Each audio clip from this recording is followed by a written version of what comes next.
Good morning, and welcome to everybody who is attending here in person at ACE in Washington, D.C., and to all of the people who are attending by live broadcast.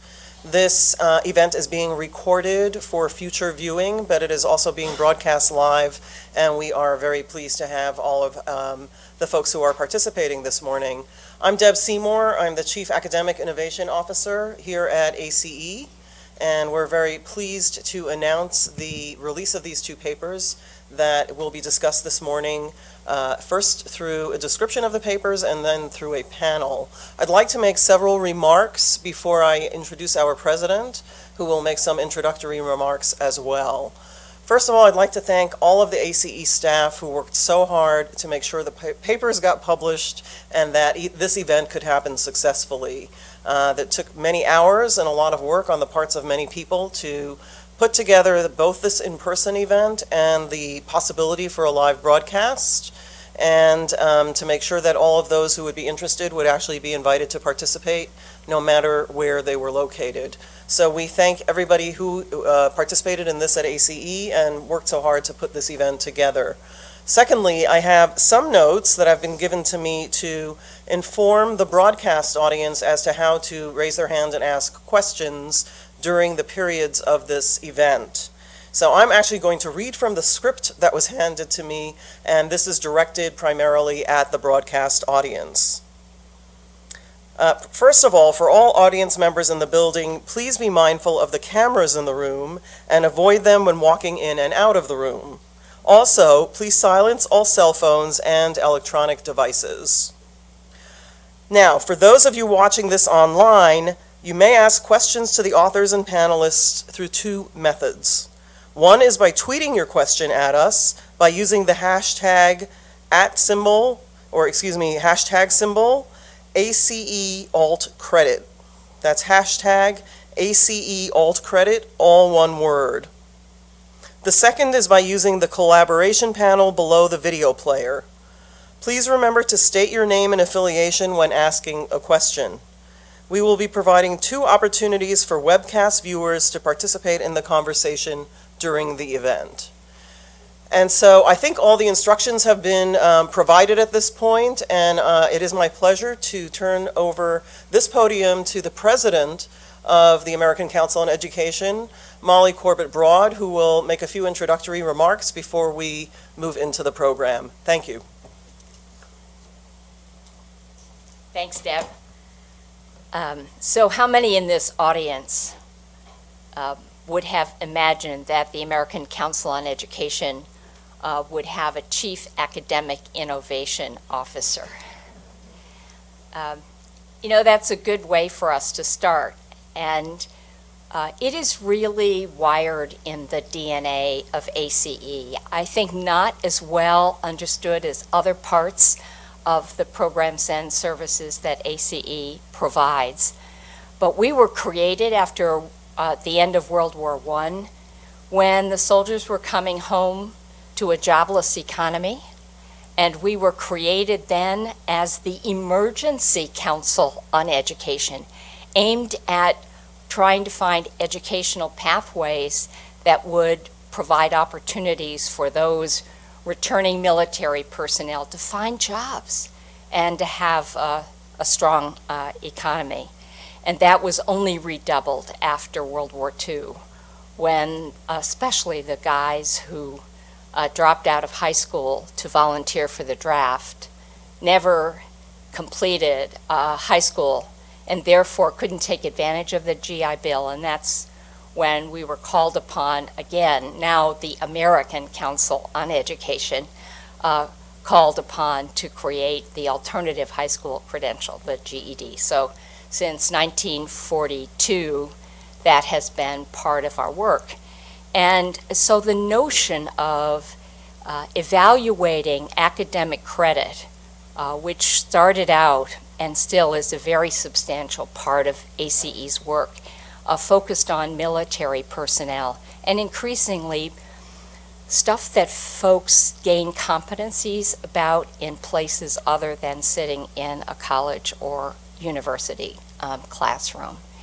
So this really is a natural extension of the history and the mission of ACE, albeit is probably not the part of it that is as well known as other parts of ACE. But my guess is that most of the people in this audience who have been tilling the fields in this area who have not been at the front lines of visibility. So part of our sharing with each other today, the summary of this important work and the discussion about the future seems to me to be a very logical thing for us to do. So we're going to release these two white papers today, one entitled Quality Dimensions of Connected Credentials, and the second one, Communicating the Value of Competencies. It stems from the work of our Center for Education Attainment and Innovation. We thank the Gates Foundation for the support that they provided in the production of these white papers. They're part of ACE's Alternative Credit Project, which encourages greater acceptance towards post-secondary attainment. Most of you probably are aware that over the years, ACE has created a registry of distinguished faculty members across the academic fields of endeavor who we have called upon to make evaluations of the academic quality of courses that have been developed and delivered outside of a college or university. But then ACE credit provides the basis on which institutions would then accept those credits toward a degree that that institution would confer. Today, perhaps it is that we face some pressures of the magnitude that we have not heard previously. And so we have issues that are connected to concerns over tuition and the cost of earning a degree. What is the return on the investment if you do secure a college degree? Expectations about what the capabilities are of graduates, and pathways toward post-secondary attainment. We're all in a world that is changing so rapidly that it's hard for us to keep up with the growing demand for increasing knowledge and skills. It is the critical ingredient in the face of a competitive global economy. In this century, our economy and our society depend at ever higher levels of knowledge and of abilities. And we see a wide array of ways in which we acknowledge that acceptance of competencies or levels of learning. And so whether they are certificates or licensures or badges, there's a lot of swirl going on how we can acknowledge the validity of accomplishment that may not have gone through seat time or any other kind of time in a college or university classroom. So we look forward to the dialogue from today's conversation and know that we are contributing to a very, very important part of the future of American higher education. Thanks very much.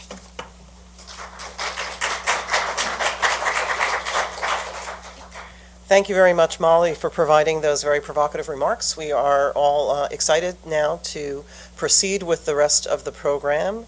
And we are first going to hear from Deborah Everhart, who will provide an overview of the paper that is focused on credentials.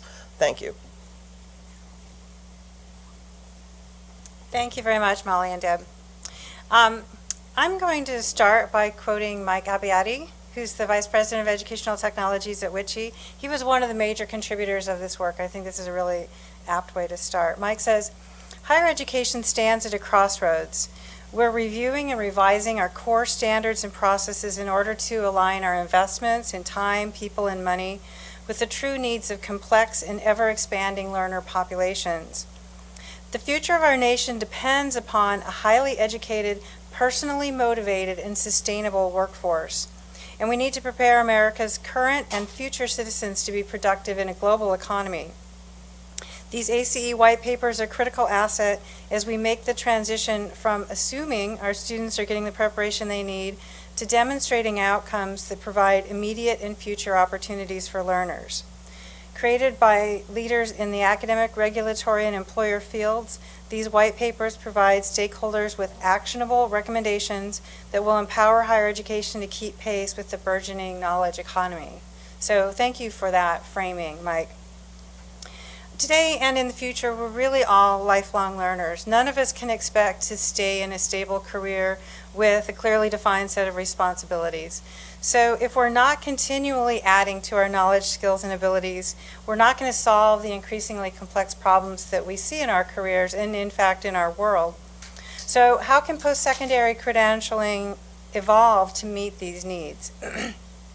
Well, it's already evolving. Credentials have proliferated to meet the needs of a 21st century knowledge economy, including not only degrees, but also certificates, certifications, licensures, and badges. And just to give you a few statistics to have a sense of the magnitude of this, there are now over 26,000 educational programs in the U.S. that offer certificates. Associate's degrees have doubled since 2002. And the share of workers licensed by states has increased fivefold since the 1950s. So now more than 25% of workers need to have a licensure in order to do their jobs. So this proliferation of credentials and the new types of educational opportunities that go with them, this is not necessarily a bad thing, because the highly diverse array of credentials reflects the strengths and ingenuity of U.S. education, training, and professional development systems.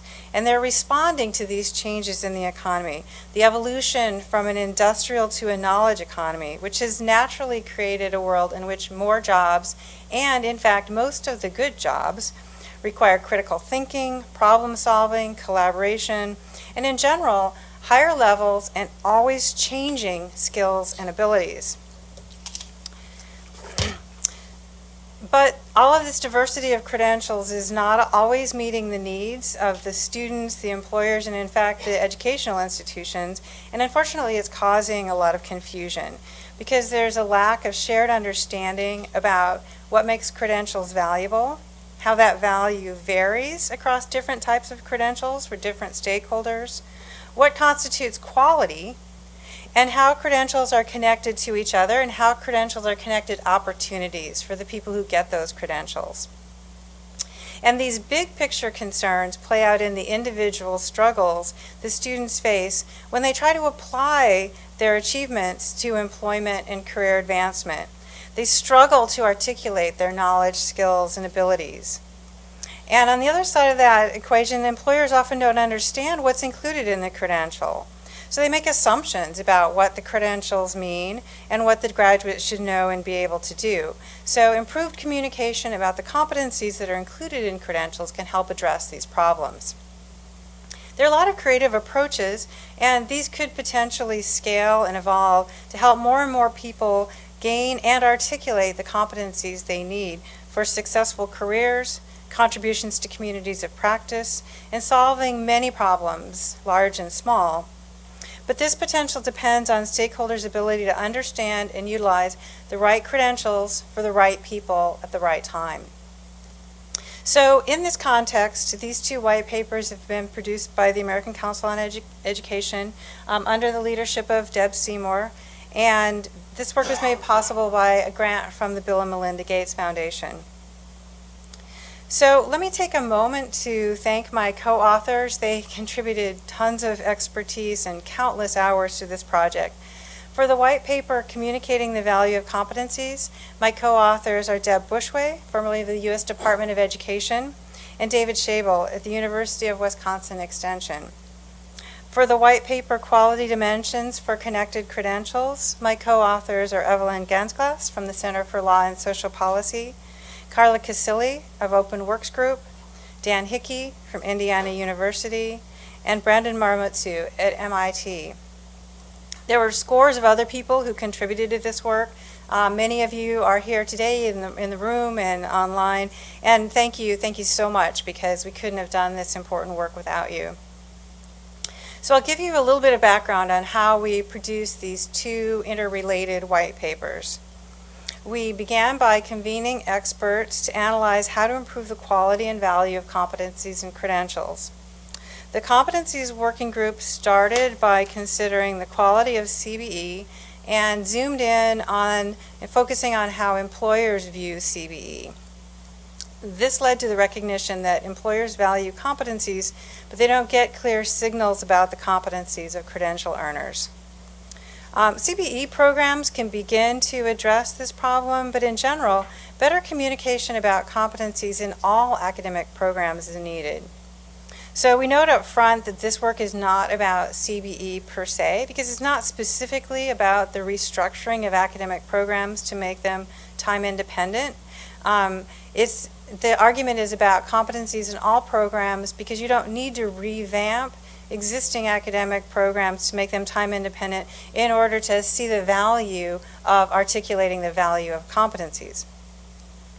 The credentials work, in the meantime, focused on articulating the dimensions of quality that support healthy ecosystems of connected credentials, and came to focus on, as those dimensions, transparency, modularity, portability, relevance, validity, and equity. So the Connected Credentials paper dovetails with the Competencies paper in that improving the communication of the value of competencies is directly applicable to improving the value of the credentials and vice versa. So definitions and concepts and the dimensions of quality are shared across these two white papers. So who should lead these credentialing changes? Our argument is that a top-down or a standardized approach isn't necessary, and in fact it probably wouldn't work because our credentialing systems are too diverse. In these papers, we argue that approaches to quality and of connected credentials and competencies, they emerge from communities of practice. Higher education leaders and decision makers are very well positioned to improve their own credentials in ways that are appropriate for their institutions and their own communities. And we're not alone in this work. Many organizations and initiatives are already supporting this work, and the ACE papers rely on these initiatives for context. For example, the Connecting Credentials Initiative is organizing a national dialogue on transforming our credentialing system to be student-centered and learning-based. Lumina's Degree Qualifications Profile, the Association of American Colleges and Universities Liberal Education and America's Promise Initiative, and SUNY's Global Learning Qualifications Framework all provide structures for defining the learning outcomes in credentials. The Credential Transparency Initiative is developing descriptors to characterize credentials with regard to transparency and portability, trust, and quality. IMS Global Learning Consortium's digital credentialing initiatives are developing the technical standards for the implementation and the interoperability of competency-based systems, extended transcripts, and digital credentials. And numerous U.S. government resources and initiatives from the Departments of Education and Labor support effective connections between credentials and career opportunities. So the dialogue and action that can be stimulated by these ACE white papers can become part of the collective impact of all of these initiatives. These papers provide thought leadership and calls to action for higher education within a framework that's adaptable to many different types of circumstances. They're appropriate for analyzing the connectedness of credentials an institution already provides, those it's considering developing, and or those to which it connects through articulation, transfer, credit for prior learning, career pathways, education to employment bridges. These white papers are also appropriate for analyzing how to improve communication about competencies, and it does that from the perspectives of students, student support staff, faculty, academic leaders, and administrators. And so to that end, the papers include definitions of key terms, research insights, descriptions of the stakeholders and the problems they face, dimensions of quality that support connected credentials and competencies, descriptions of certain types of credentials with regard to how well they address the quality dimensions. They include a lot of challenge questions to stimulate discussion and to help people visualize potential futures. There's a fictitious scenario that depicts one possible journey from current state to future benefits, and the papers conclude with specific calls to action. Positive change will flourish when we articulate and implement specific improvements that address relevant problems. We need to visualize potential futures, act, and then continually refine our approaches to create dynamic systems that combine rigor and agility to produce credentials valued by all stakeholders in our ecosystems: employers, government, educators, job seekers, and learners. Thanks.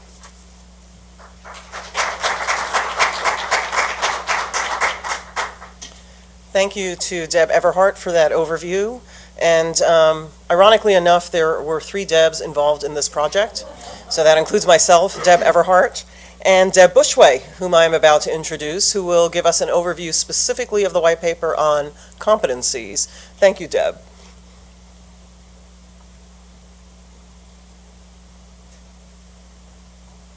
Thank you, and good morning. Yeah, it was confusing on phone calls sometimes, who we were talking to and when, but we managed through it. Can you hear me okay? Great. So wonderful to see all of you, and I'm really pleased to be representing the work of this group.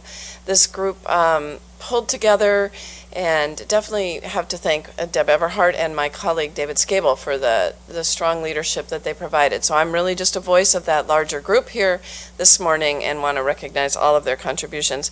This project has definitely been, I would say, engaging and exciting from the very first conversation.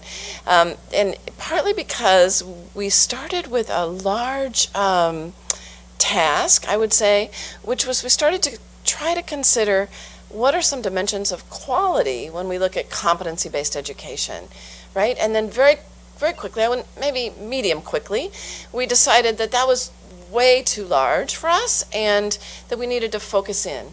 So we began to focus in on what I would say is one slice of sort of what many of us see as the promise of CBE, or one of the promises of CBE, which is this idea that we could sort of break open what has traditionally been described as sort of a black box of the degree or credential, right? That there's this granting of a credential, a degree, a certificate or something, and that we in higher ed may understand, a key word, what that means and what that signals, but many of our constituents, employers, communities, students, families, they don't know very deeply what exactly this credential signals that a student actually or a graduate can do as a result of this, right? So we often say that that's one of our primary sort of benefits or value propositions, some might say, of competency-based education. So we decided, well, let's lean into that. Let's see if an employer does see this thing, this ability to break open the credential into sort of subcomponents that we would call competencies, if that's really valuable to the employer or not. Let's lean into that and let's understand a bit more deeply what that might mean for the employer. So that's the task we set off to do. We wondered, how are employers currently assessing competencies? Do they assess competencies? Do they even know what the heck we're talking about when we're talking about it? And how do we move ahead? So the team decided to leverage the network of ACE for the College Credit Recommendation Group. And there's a large group of employers that they engage with for that. And so we decided to lean into those folks and see what we could learn from having a bit of a conversation with them.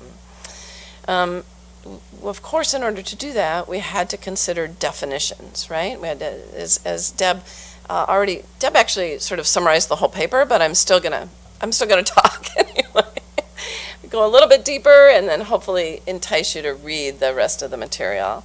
But what we know really is that, these definitions shift on a regular basis. They're a little bit like, buying your cell phone. As soon as you buy it, there's a new and better version out there, and you kind of wish you had cited that one. But at any rate, in this case, we decided to use the definition for competency-based as that definition that's rooted in the Connecting Credentials framework definition that involves knowledge, skills, and social skills or abilities in there. And you can see more deeply about that in the Lumina work on Connecting Credentials. But just as an example of how this changes and how fluid this area is, many of you are probably aware of the group CBEN.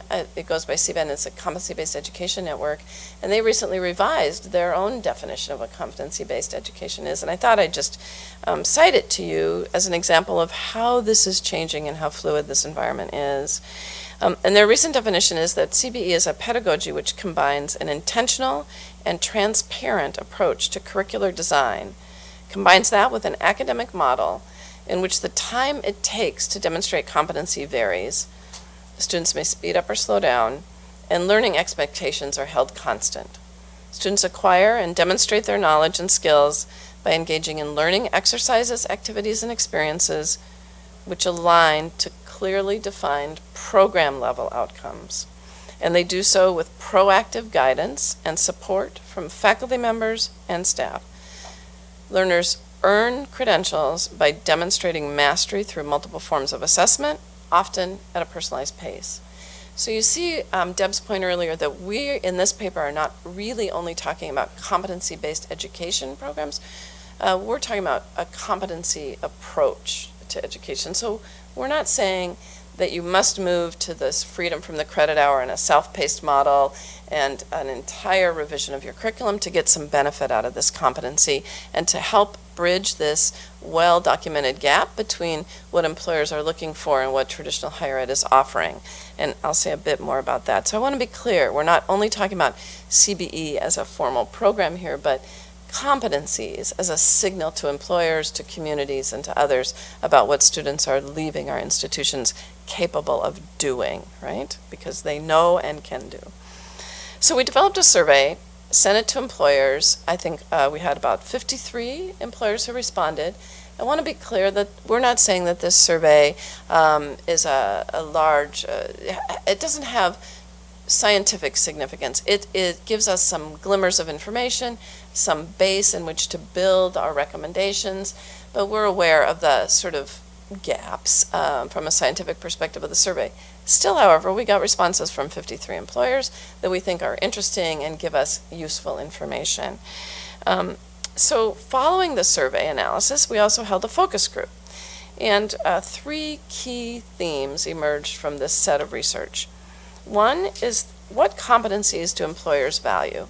We asked about what we talked in this report about as cross-cutting competencies, and these are the things that we heard already this morning, that employers are interested in things like ability to communicate, work in a team, identify problems, solve problems, as well as the technical skills.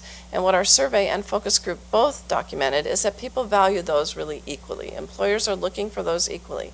Now that's not some earth-shattering news that you've just gotten, but again, a confirmation of this balance of the need for technical and these cross-cutting competencies. And let me just say a tiny bit, is that I think one of the risks in competency-based education is that some people are understanding it as being only these technical skills, and they're failing to understand that it also can very well, done well, can be applied to these cross-cutting skills with excellence, really. It may be a little challenging, may be hard sometimes, but we can do it, and there's lots of reason to believe that. Everything from the DQP, the Degree Qualifications Profile, to LEAP and other documents offer us some guidance in how to get through that, right? So employers value these cross-cutting competencies. They also talked to us about the usefulness of certain methods of evaluating the competencies of prospective employees. We focused on prospective because we wanted it to just be clearer where we were focused, although we think some of this probably applies to promotions internally as well, but It got complicated, so we focused on the prospective employee.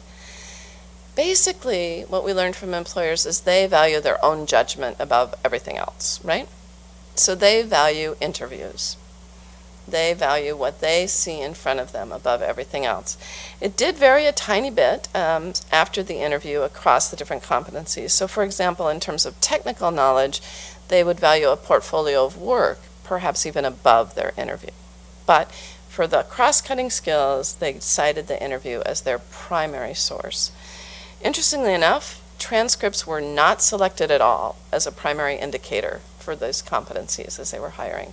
It's really important for us to hear that in higher ed as in our institutions, because that challenges us in some significant ways, offers us huge opportunity, but also challenges us.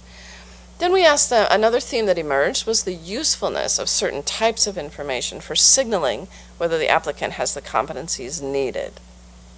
And again, people were looking at portfolio and specific certifications as useful signals. Again, it did not emerge that the transcript was very useful to employers in this signaling of what a prospective employee had. They were looking at specific sorts of certifications and some portfolio. Interesting differences in the survey, and you know how surveys generate certain sorts of information.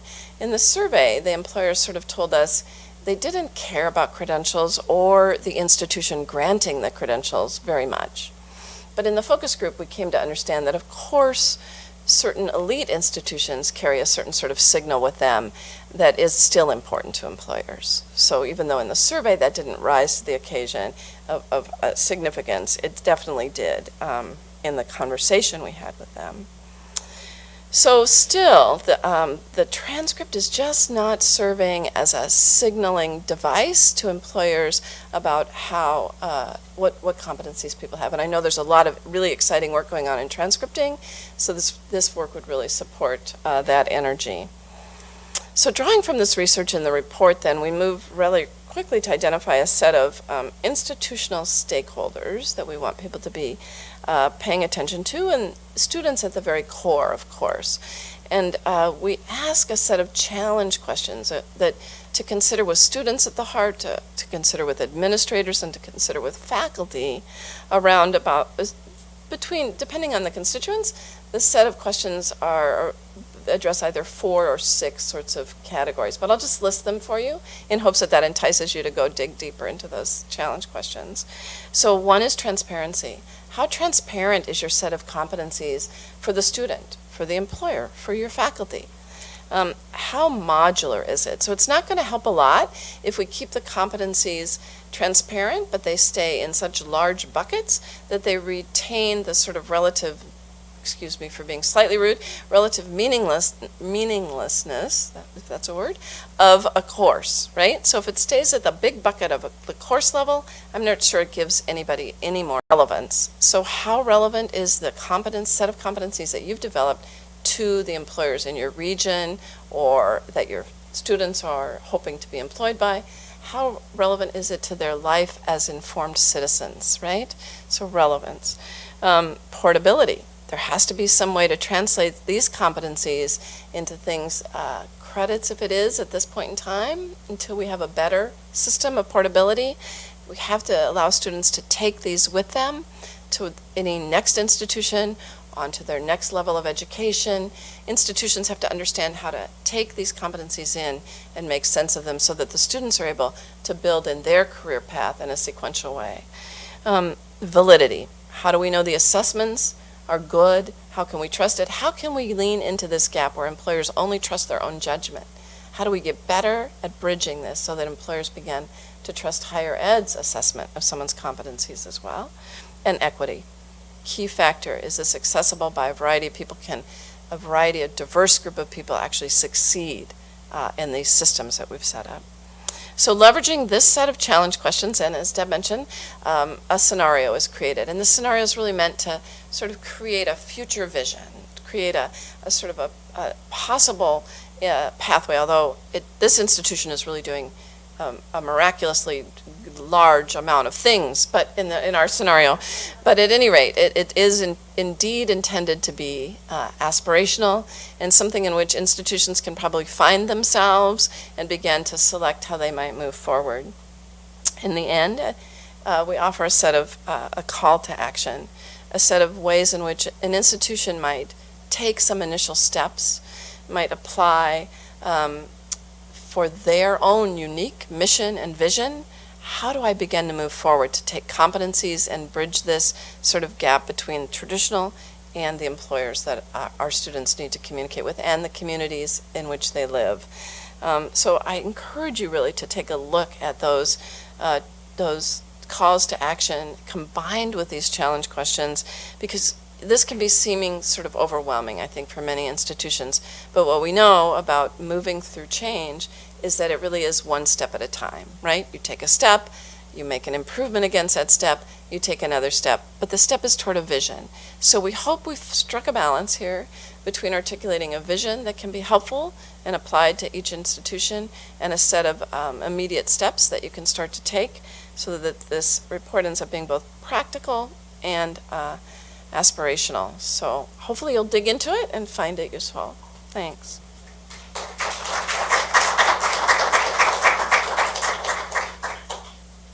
Thank you very much to the third Deb Bushway. I'd like to now introduce Evelyn Gansglass, who will provide us some deeper insight into the white paper on credentials, after which we will be taking questions from both the audience in the room and the broadcast audience. Thank you.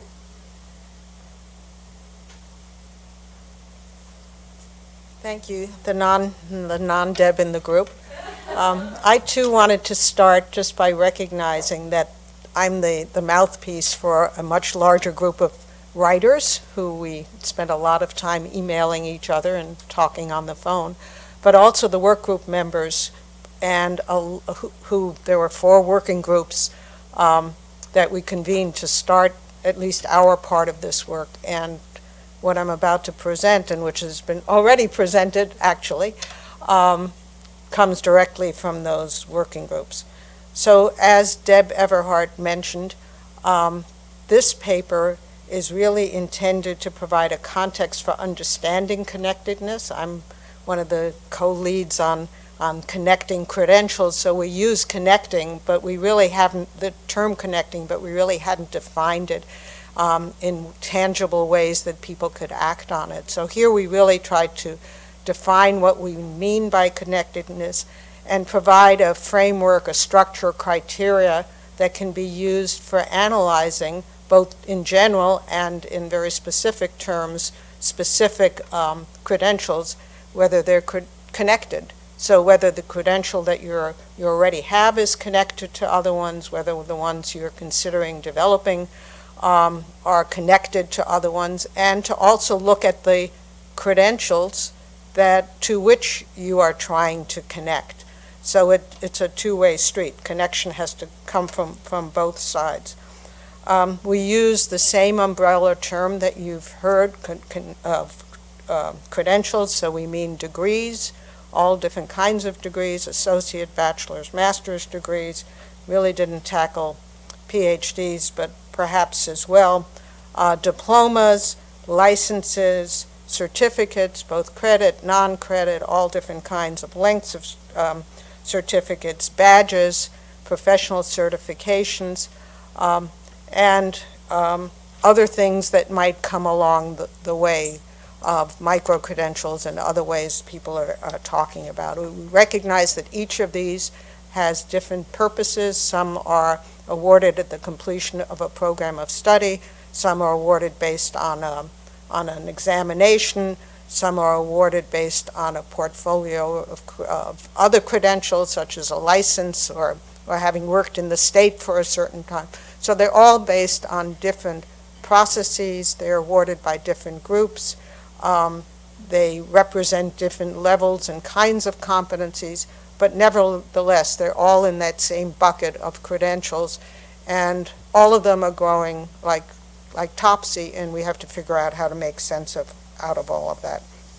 We spent some time talking about different stakeholders and who they are, and what their needs and priorities and problems are in this very complex, fragmented, diversified credentialing marketplace. And just to touch on them, they're the credential earners, who include, traditional students who are coming from high school to college and preparing to enter life and the workforce, mid-career people coming back to gain, upgrade their skills, stay current, immigrants, others who are just trying to get a foothold in the U.S. society, credential issuers, and we think of traditional educational institutions, but it includes proprietary trade schools, MOOCs, boot camps, all kinds of nonprofits, individual companies, and others as well. Credential consumers, we usually think about employers, but in fact, educational institutions very much are consumers of other organizations, other institutions' credentials. And then credential endorsers. So we usually think about educational accreditors, but there are other accreditors and other endorsers, including just the market itself as endorser of different credentials. I'll skip over the problems of these various credential stakeholders, but we contend that it's really lack of trust and confusion about credentials and the many structural dead ends that especially the individual earner of credentials encounter as they seek to gain marketable credentials in this very complex marketplace of credentials. And as Deb Everhard said, we contend that it's because there really isn't a shared understanding of what value means in this credential, how it varies among different stakeholders in different contexts. So there's no one value. It really depends on your priorities and needs at your time as you move over, and that all of this lacks transparency. So you've already heard these 6 quality dimensions, but in the paper we present these 6 quality dimensions that we believe, if we're widely and embraced by educational institutions as well as the employer community, as well as more broadly understood by others, could serve as the foundation for decentralized, very dynamic, yet connected credentialing ecosystem. And we use the term ecosystem because we really are not talking about a top-down kind of structure, but one that functions much better for all of the different stakeholders. These quality dimensions are, surprise, transparency, modularity, portability, relevance, validity, and equity. And we chose those. We had more to start out with, and we will spare you the agonizing detail of coming down to these 6, but they illuminate what we believe are really distinct and mutually reinforcing aspects of connectivity and quality. So they're not totally separate. For example, modularity supports portability by making it easier for one credential that's earned in one context to be recognized in another one. Transparency supports relevance by making it easier for consumers to understand what a credential includes, and therefore it becomes more relevant to their purposes. So we recognize these are not mutually exclusive, but there's enough in each one of those that we think is worth looking at. For ease of presentation, I'm really going to simplify the definitions that we have in the paper. You can read the full definition and just provide a few examples of generalizations we're making about different kinds of credentials. And we recognize that generalizations are a dangerous thing to make. We're not making them to cast stones on any one part of the system, but to provide illustrations of how you can think about credentials, and then to urge readers at every level to really look at specific credentials, which clearly will vary. There's a lot of variation within each of these buckets of credentials. So some may be more connected than others. So to really look at those credentials and to make sense of them. So let me just go very quickly through these 6 dimensions. By transparency, we mean that information on multiple aspects of the credential, including the competencies it represents, its relationship to other credentials, its transfer value, its value in labor markets, and the cost of attaining it is clearly provided to all of the stakeholders to enable them to understand and compare the credentials and determine value based on their own needs and priorities. So just an example of our assessment of transparency is that criteria for professional certification is pretty transparent because it's the basis for the assessment. So people know what the test is that they have to meet if they're sitting for this certification. So it's pretty clear up front. On the other hand, stakeholders are generally confused about what a certificate represents, because certificates are awarded based on completion of a wide variety of experiences, long, short, credit, non-credit, this field, that field.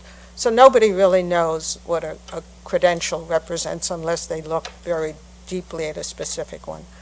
Modularity means that a credential includes units that carry independent value, and that these units can be combined in multiple ways with other units and credentials to create learning pathways.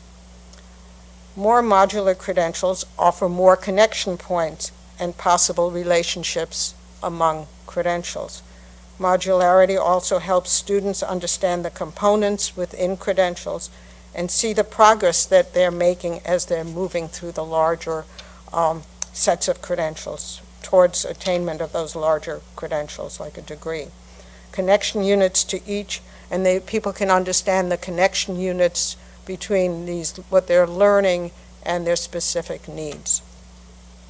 Our assessment is that while degrees are generally a single entity without units that carry independent value, some associate degrees, especially applied associate degrees, are now being modularized into smaller certificates. Many of these initiatives are taking place as part of career pathways kinds of activities. On the other hand, badges, by their very definition, are modular because they're designed to document, to reflect learning or experiences at a much more granular level. So they're very different things. One is stronger in this way, one is stronger in that way, and the question is, how do you, as Lego blocks, try to put these things together? Portability means that a credential has value locally, nationally, and perhaps internationally, in labor markets, in education systems, and in other contexts. And therefore, the earner is able to use the credential in these multiple environments for their own purposes as they move vertically, horizontally, in a lattice fashion along learning pathways throughout their lifetimes. Our general assessment is that bachelor's degrees are generally portable to master's degrees, but that applied associate degrees and certificates, especially non-credit bearing certificates, are not portable. That's not a surprise.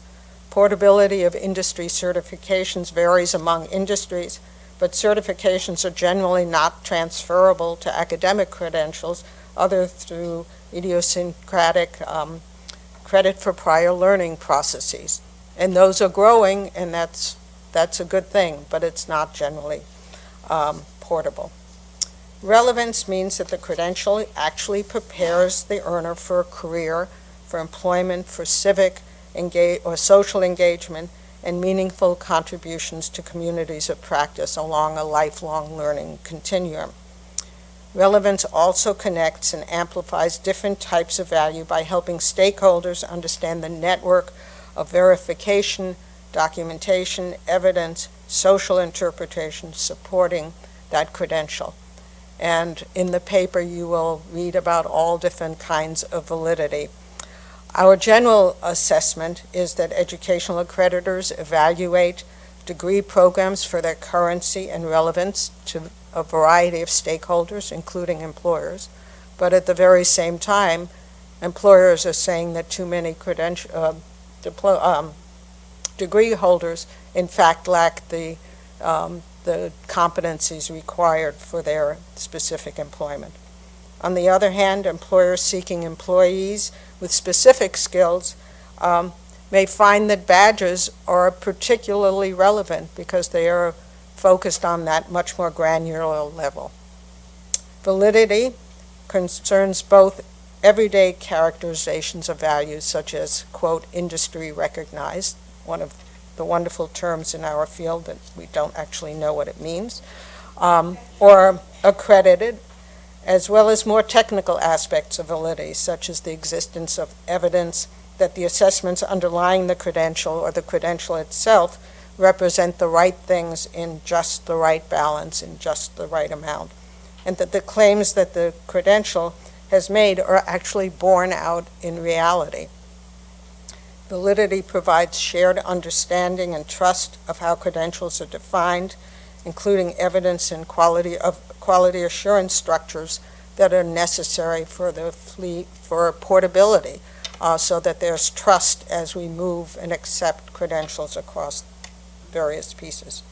Finally, by equity, we mean that the credential is an enabling mechanism for promoting educational, social, and economic mobility.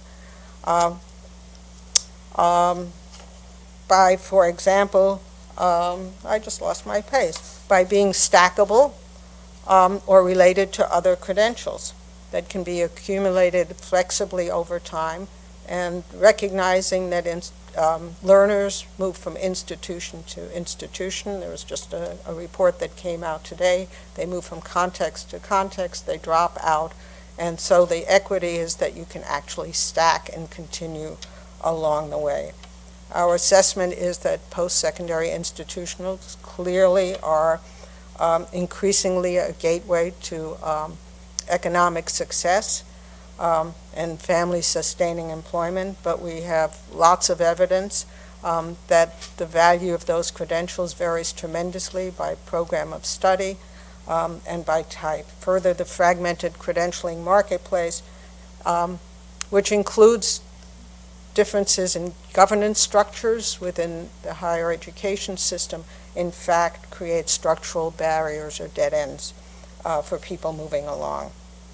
So we believe that these 6 dimensions of quality, of connectedness, are really important, and that if they were embraced, could have some real benefits.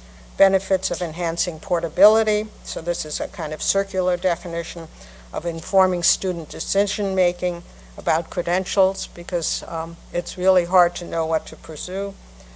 Providing a context for educational institutions to make appropriate investments in developing and enhancing their own credentials by really looking at the connectedness of what is out there, and ultimately in increasing employers' trust in credentials and their use of credentials in ways that serve their own purposes, but really help individuals gain access to good jobs. We hope that you will read the paper, look at the broader definitions and examples, and we too have lots of challenge questions included that will help talk this through, and that you really look at it as you're developing new credentials, trying to better connect existing ones and look at the broader field. I urge you to look at the Connecting Credentials website. These papers, as well as this whole session, will be posted probably today or tomorrow on that website, but there are lots and lots of materials that deal with various aspects of what we're talking about, as well as the Connecting Credentials framework, which is a competency-based framework that can be used to inform the kind of decisions that we're really talking about.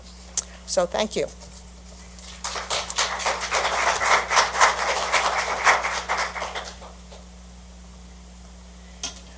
Thank you. So we are running about 5 to 10 minutes behind schedule here, and yet we do want to make time to take questions both from the audience present in the room and those who are tuning in to the broadcast presentation.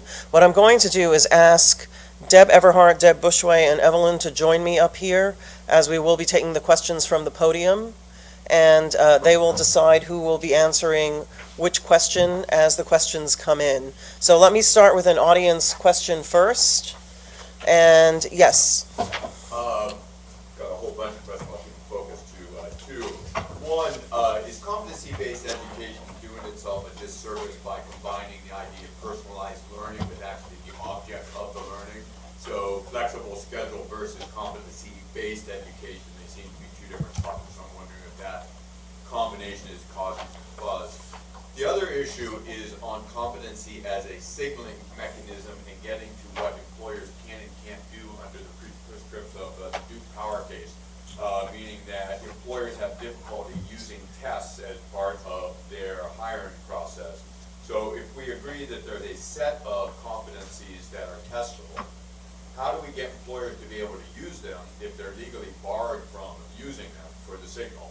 And secondly, how do we actually get into assessing whether or not it's actually leads to a successful outcome?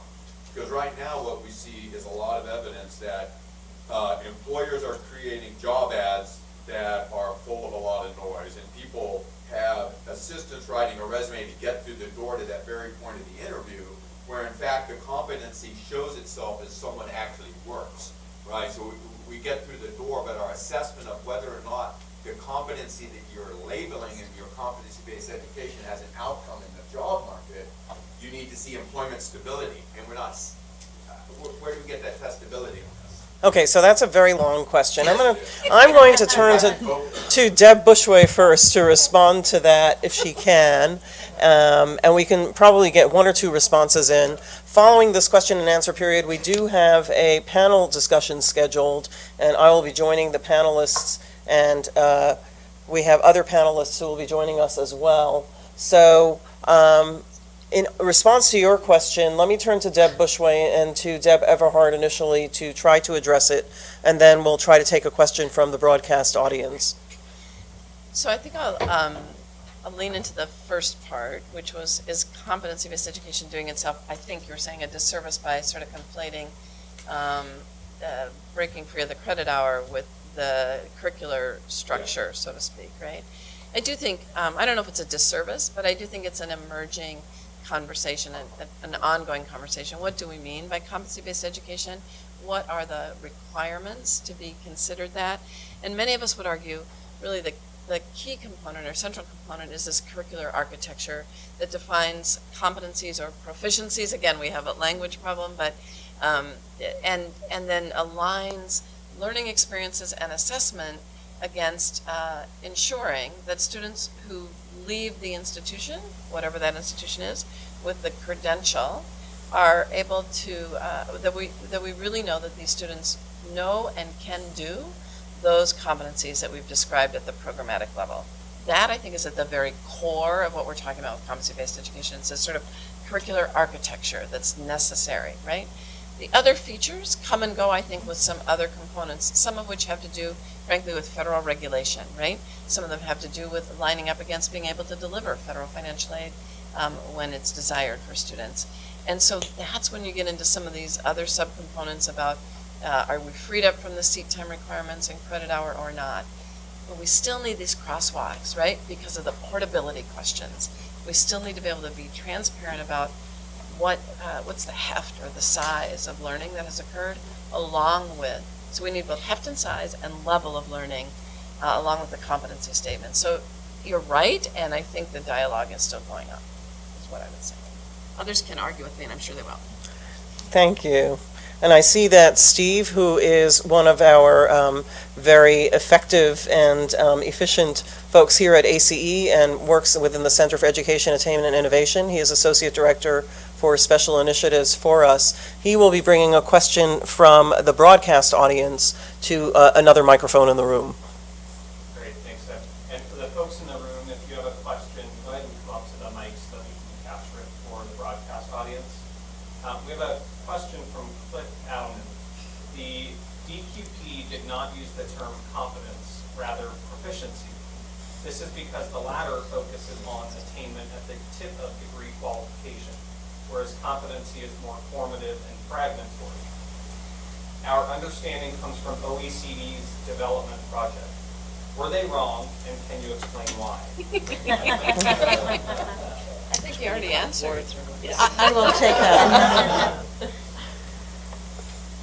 I think we have to stop arguing about semantics and deal with the issue of what people know are and able to do.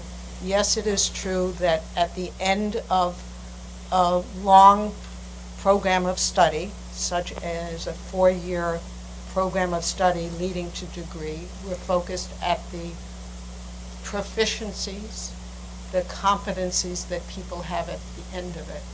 But as we were talking about it in terms of the quality criteria, the modularization, the understanding the components of it, and recognizing that guess what? People are not going through these programs all at one time in a standard way. I mean, the data is astounding at people switching institutions, switching programs of study, stopping out for a couple of years because life happens and they have to go to work. And if you only deal with the very tip at the end, a lot of these people are stuck. They've learned a lot. They may be, all these people who are almost have a degree, well, they have no credential to show that in fact they've learned a lot. So I think this whole question of proficiency and competency, let's just use both terms and deal with the fact that we have to recognize what people know and are able to do, and that people don't learn it all at one time, and they learn it in very non-sequential ways. That's my answer. Thank you. Any other questions from folks who are sitting in the room? Yes, please step to the microphone. Thank you. Thank you. Fantastic white papers you have for also. Lorenzo Foxworth, Northern Virginia Community College. My question is, we focus on the workforce development parts of the organization, the DMV area, if you will. And I'm sure our audience and the people here represent the reflective audiences and their service lines as well. My question is, when it comes from workforce and the competency research that you did, just how much of a motivation was the workforce component in that drive, that motivation for you to do so? Because as we look at supporting and meeting employer demands, we're finding the certification process and or credential a little bit more relevant to meeting demands in the short term. More so than, if you will, the 4-year degree, not diminishing the value of a 4-year degree. So how much of a motivation was the workforce component? I'll take that, and others might want to weigh in too. Different credentials have different types of value for different people at different times for different reasons, right? So what we were trying to accomplish in the white paper, and speaking primarily to a higher ed audience, is to help people who often don't think across different types of credentials, but are very focused on whatever credential they teach for or they administer for, right? So we found very early in our work group discussions that even in a work group of people who were very committed to tackling these issues, there were huge blind spots in terms of what people understood about the value of different types of credentials. So we didn't want to push too hard on a workforce focus, because our primary aim was just to get a broader set of people at higher ed institutions in dialogue about the relative strengths and weaknesses and benefits and applicability and relevance of different credentials. Can I add something? When I gave the definition of portability, and relevance, it was within education and within the labor market. It's not either or. And so I think it's a question for both sides.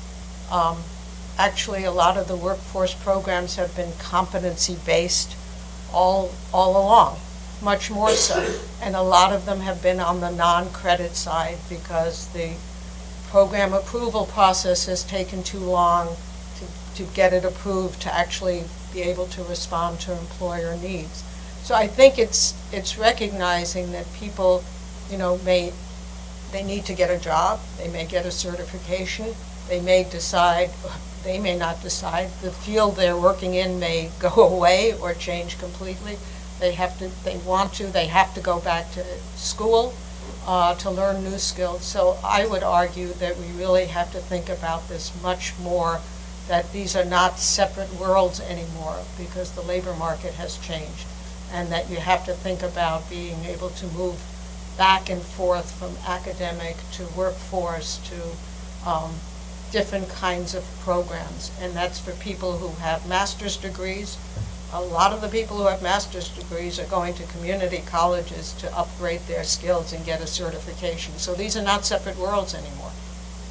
Thank you, and we'll take one more question right now from the broadcast audience. Steve will read it to us, and then I think we will start the panel shortly.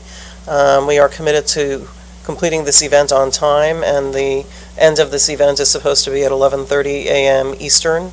And so, unfortunately, we don't have time for more questions, but we will make a possibility available for further questions after this event. Steve.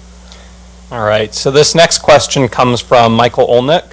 Do you think employers mean the same thing in terms of critical thinking and problem solving as academics in fields like philosophy, sociology, and history do?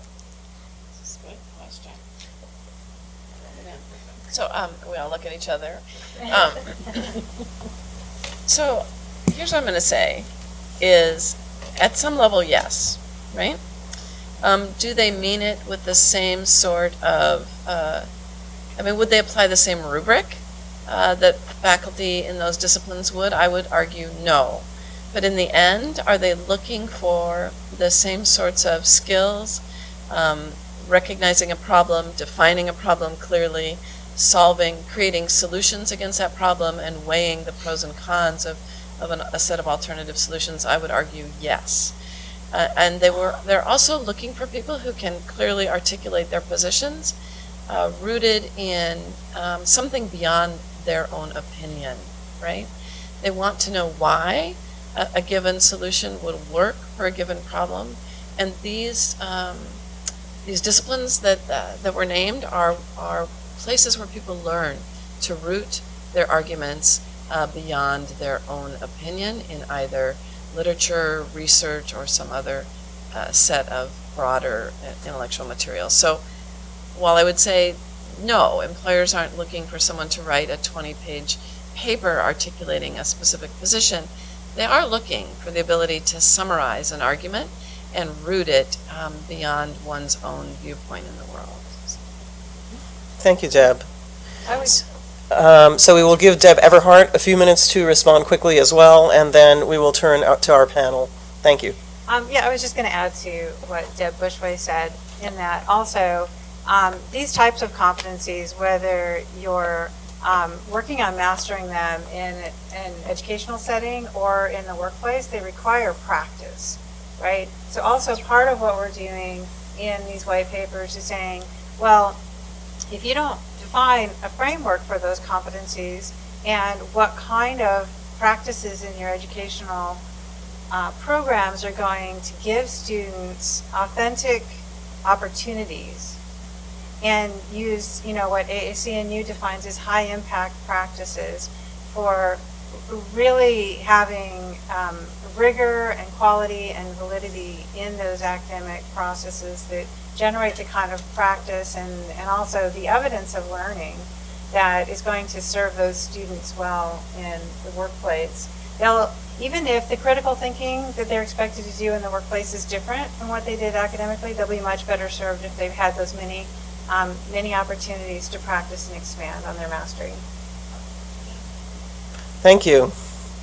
So thank you to the authors of the papers who just presented overviews of the papers and responded to questions about these white papers. And we do encourage folks to, especially those who are in the broadcast audience, to find the links to the papers on the ACE website. Those were included in the invitation that went out to which you responded, and to download them and read them. and we'd like the information, of course, to be shared as broadly as possible. We will now turn to our panel discussion, and we have two additional folks who will be participating with us on this panel. I'd like to introduce Mary Alice McCarthy, who is sitting down to my far right at the end of the panel table. She is Senior Policy Analyst at New America, and we're pleased to have her join us. And sitting next to Evelyn, with whom everybody's already familiar now, we have Marie Sini, and she is the Chief Academic Officer at UMUC, which is the University of Maryland University College. And so the rest of our panelists you've already met, and I will begin by introducing the panel with the following question.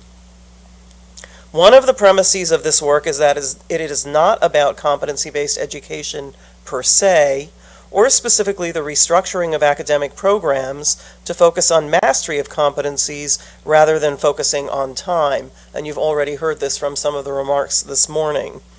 The argument in these papers is about the importance of competencies in all academic programs. Why is this an important distinction?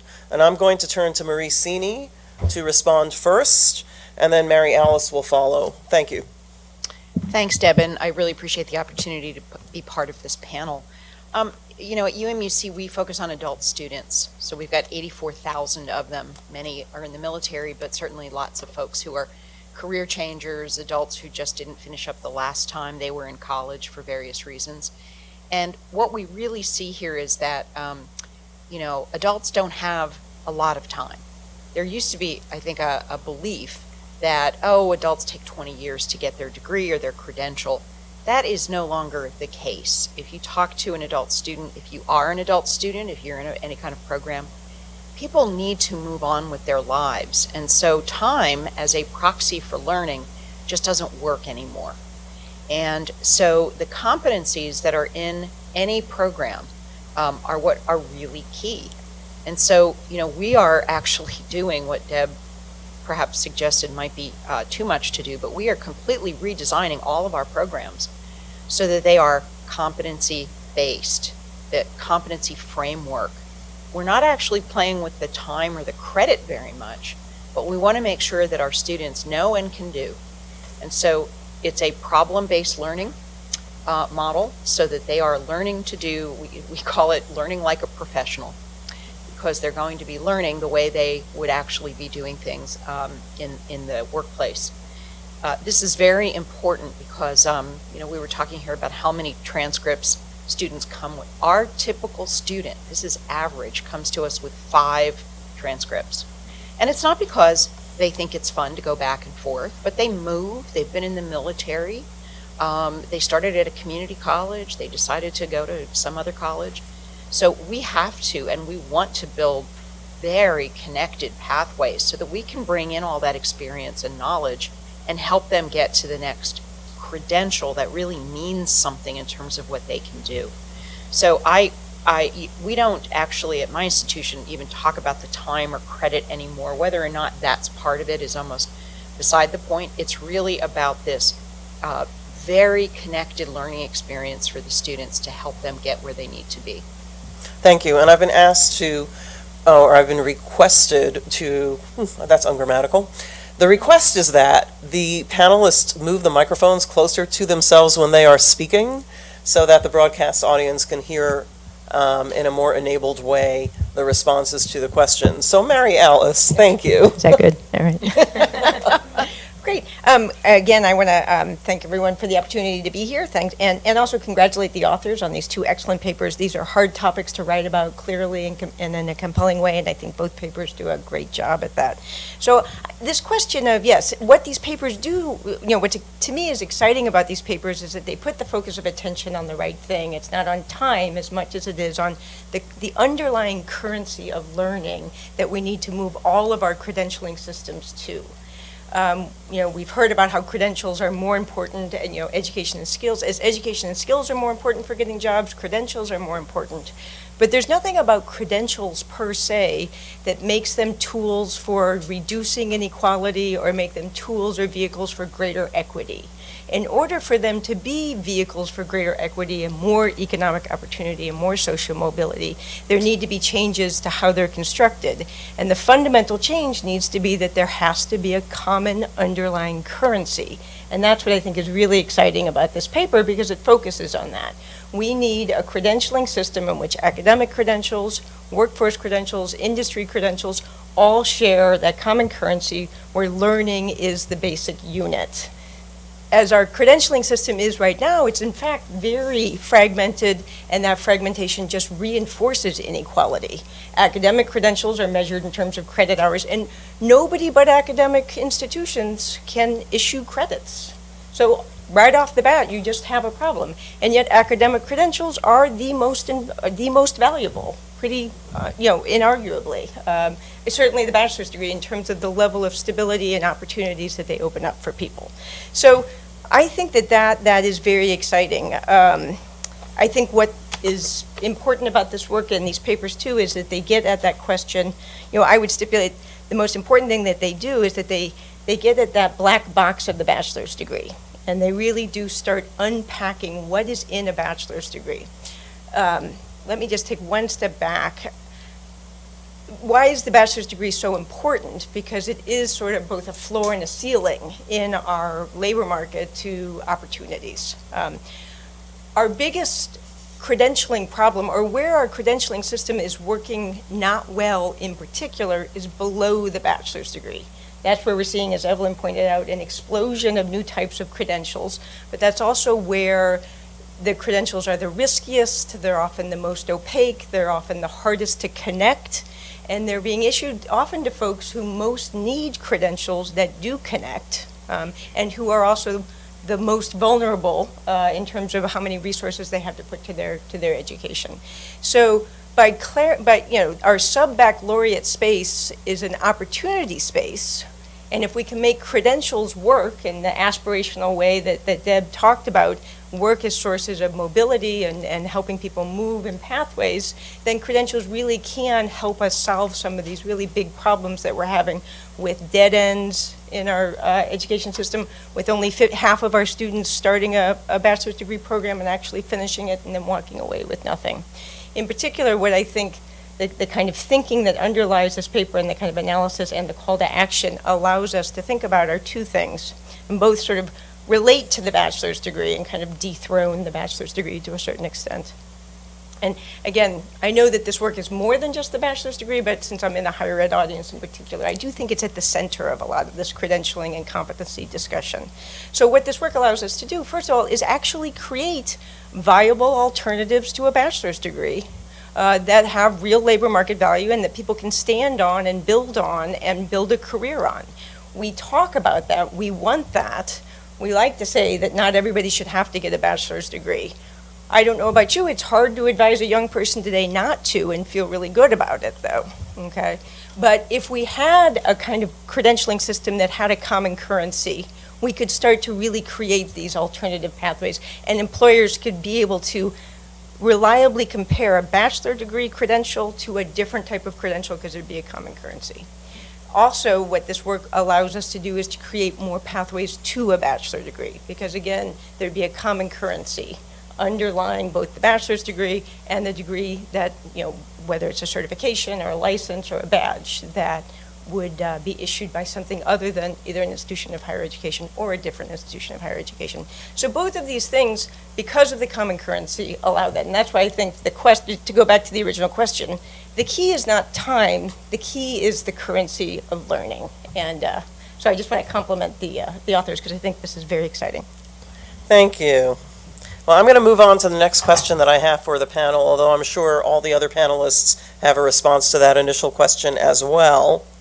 And the next question is, what do you think are effective ways to bridge academic and employment perspectives? And I think we have planned for Evelyn to respond to that first, and Deb Bushway and Deb Everhart and Mary Alice and Marie will all respond after. So it's the same answer as always. Knowledge, skills, competencies, and a discussion about that, not just at the content level, where a lot of this discussion is taking place, but at the level question as well, and Deb Bushway talked about that. So problem solving is not just problem solving, it's problem solving in different contexts, different level of information, different speed, all different kinds of situations. And I think it's a question of signaling both ways, of employers being clearer about what it is that they actually want or need, and educational institutions having credentials that actually respond to those signals, and individuals being able to articulate how their skills actually, knowledge, skills, experiences actually relate to what those requirements are. I just want to go back to, not to skip over Jeff's question about legal issues. And I don't think those have come up sufficiently in that discussion. There's a long history of employment law about what kinds of requirements you can place in an ad. And a lot of the squishiness of what you see in employer ads about preferred, et cetera, is directly written by the lawyers to meet legal requirements. But I think greater clarity, greater transparency about what we're talking about, more of a focus on competencies, proficiencies, whatever you want to call it, can move us in that direction. But I think we need to, from the education side, also understand the whole world of employment set of laws. I mean, Burning Glass, I don't know, last summer or sometime, came out with data that in fact employers are just requiring higher levels of educational credentials. They're not actually required of what you have to do in the job, but they weren't satisfied with what they were getting, so why not just require something higher and assume that sorting takes place?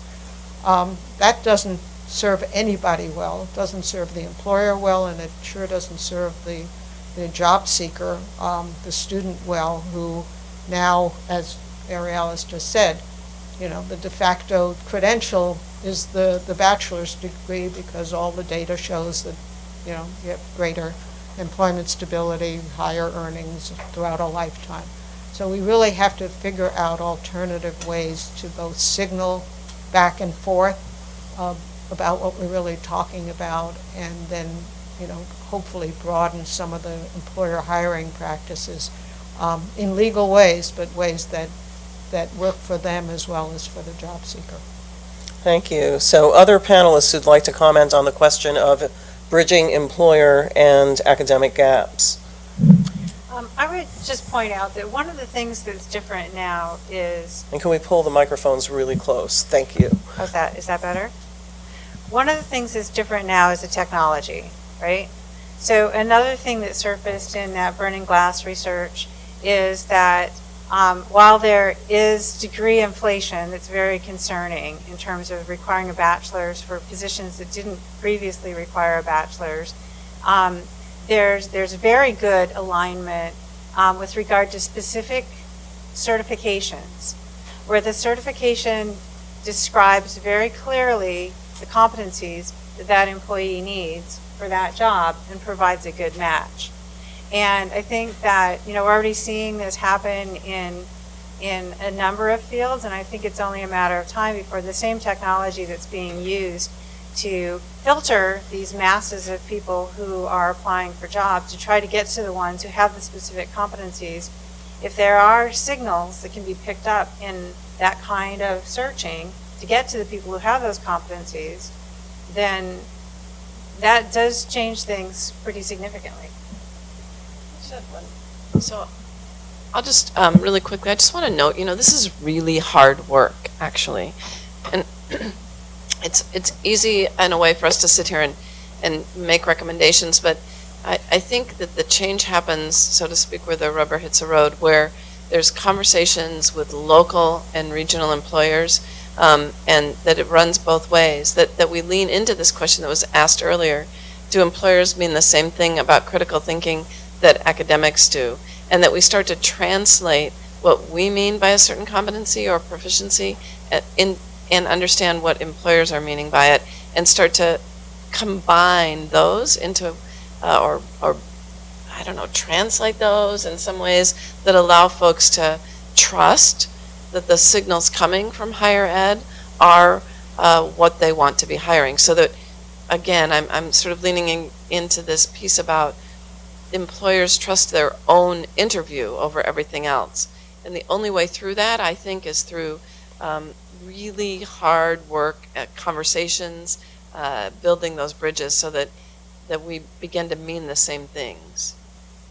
Yeah, if I could just add to that, you're absolutely right. There is hard work in there, and we say this all the time. Well, universities have to talk more and listen to employers, and employers should be talking.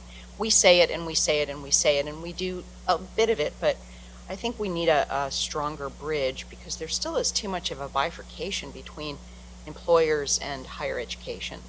One of the things I'm getting more interested in is this idea of apprenticeship for professionals. The UK is going gangbusters. And if you think about so many employers in this country having needs for certain types of employees and they can't seem to fill it, and then universities struggling to help produce these kinds of employees, an apprenticeship seems to me to be a very elegant solution, and that is to hire individuals early on in these companies based on some very specific lower level needs, and then to help them gain more education and more experience as we move, as that person moves up through the pipeline. We don't think of the workforce in that way, but I think it could be really, I suspect Mary Alice has some thoughts on this. It's probably more her area, but to me, that's a wonderful way to start this conversation. I mean, I completely agree, and that's exactly where I was going, is sort of how these sort of, both technology and just our new ways of thinking about credentials, allow us to think about learning that takes place in the workplace and to empower employers themselves to build learning-based pathways in their own companies and to build learning-based career ladders that then in turn can be credentialed back into higher education. But, college-level learning doesn't have to take place in college. Sometimes it takes place on the workplace and needs to be, reliably validated by higher education. And I do think we're, apprenticeship is a great example of that.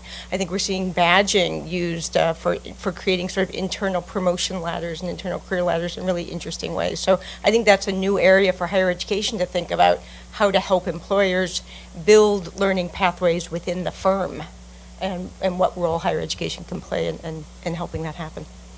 Great. Thank you to the panelists for responding to that question. We've mentioned students a couple of times already here. Students who are able to effectively articulate their own competencies improve the likelihood that they will find, that they will find jobs. How can we prepare stronger graduates? And I know that almost everybody sitting here, both in this room and who is involved in our broadcast of this panel, and the panelists have thoughts about this. So who would like to first address the question about how students can empower themselves? Marie, why don't you start? I'll jump in. Well, how can they can't do it by themselves. So we have to give them frameworks and communication and ways of talking about what they are able to do. If you think about it, institutions of higher ed, we sort of know what goes on in the black box, but we don't often share it with the students. We just say, come on in and try to figure it out. We're all getting a lot better about that. But one of the ways that we're doing, I have a wonderful registrar named Joellen Shendy.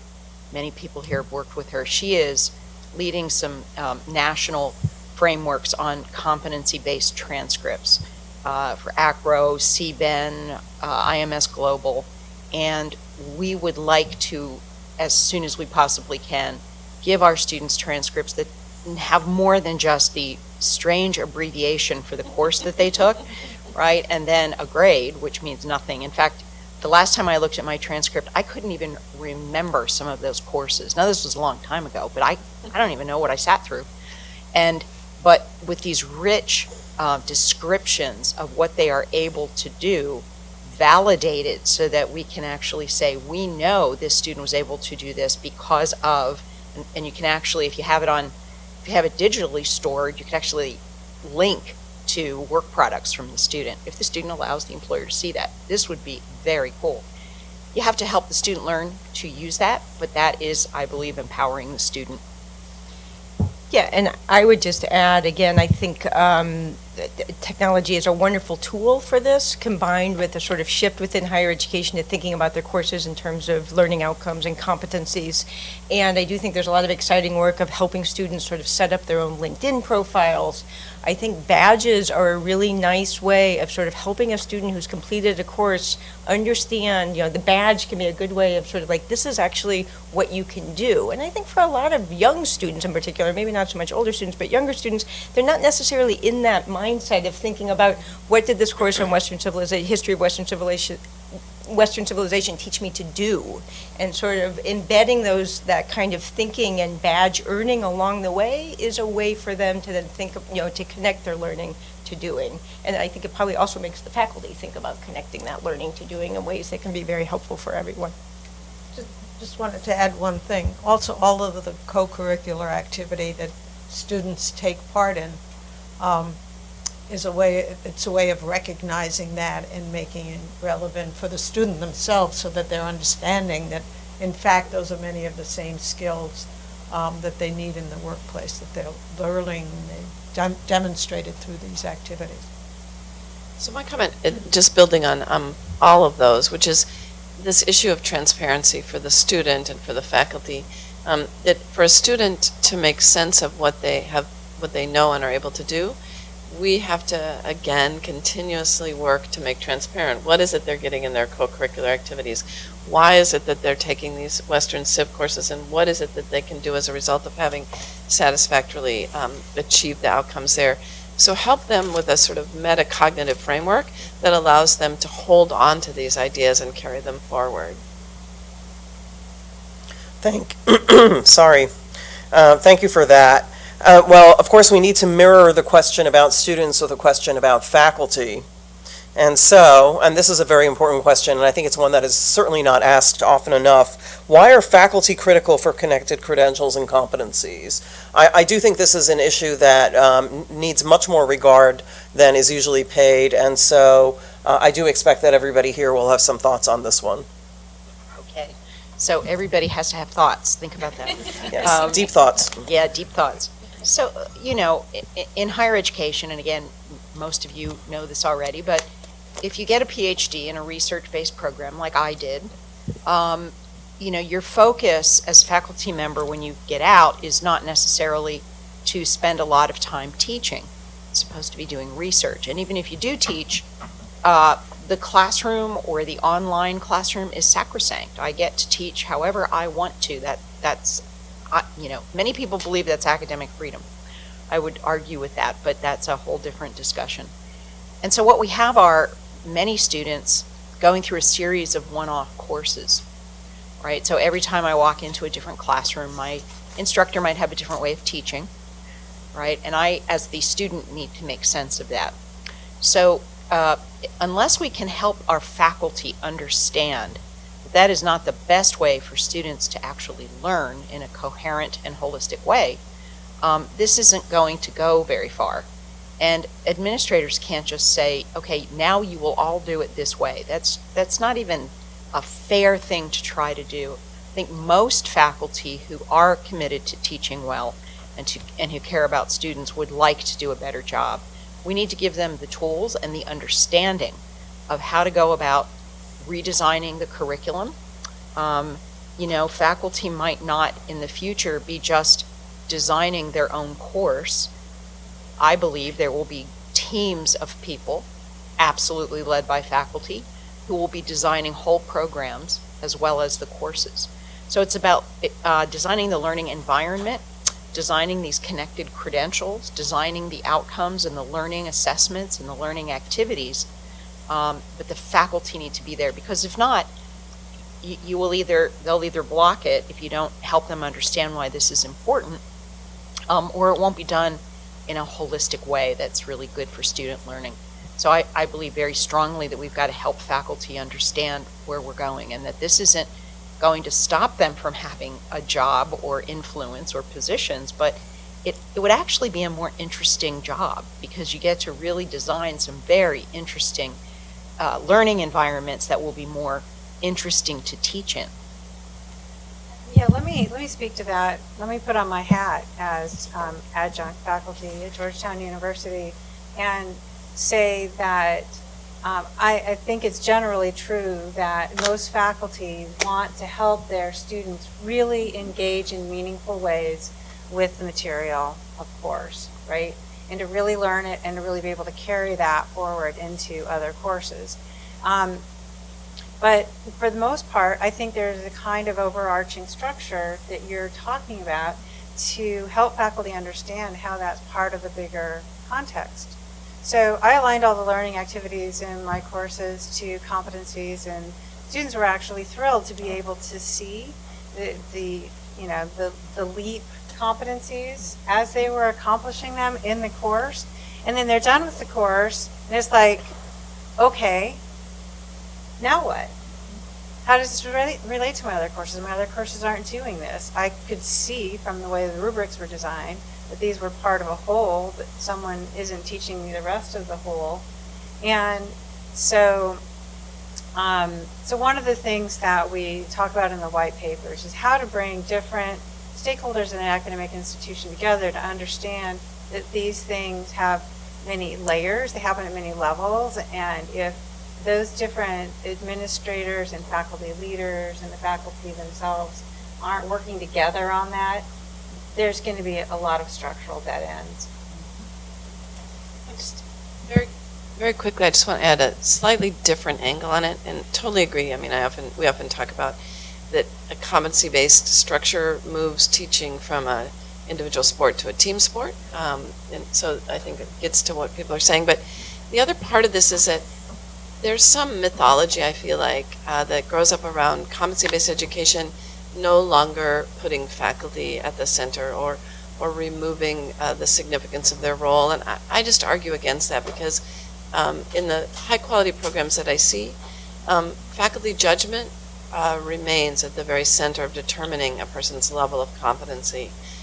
And so how that's structured may be more transparent, may be signaled in different ways, but the faculty expertise around assessing a student's level and indicators of competency are still retained. I think that's very important. Thank you. So I have one final question for our panelists, and then we'll take questions from the audience, both present in the room and from the broadcast audience. And so this is really the big question.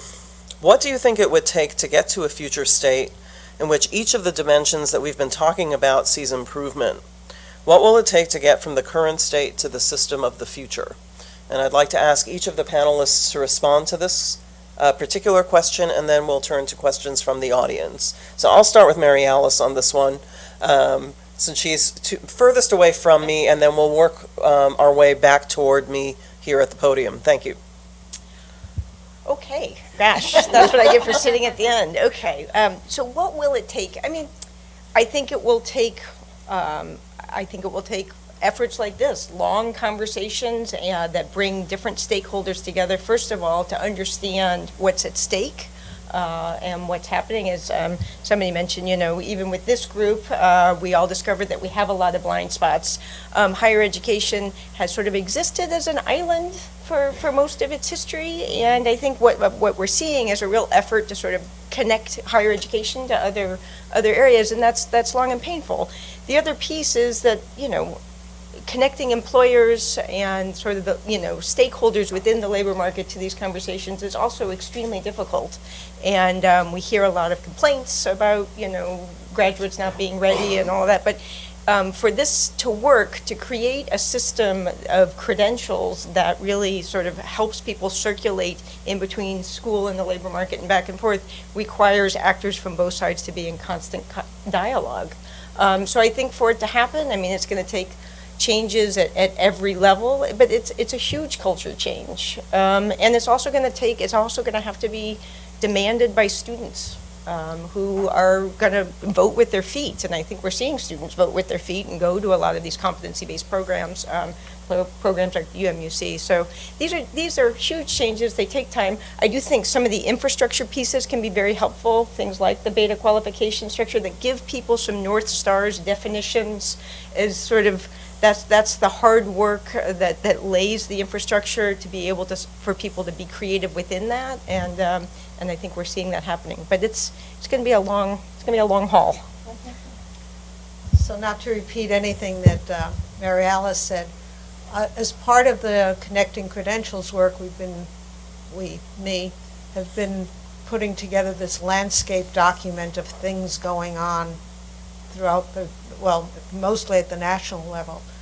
And it's just astonishing how much actually is going on within higher education, within the data community, within the badge technology, startup community, among accreditors, I mean, across all these different areas.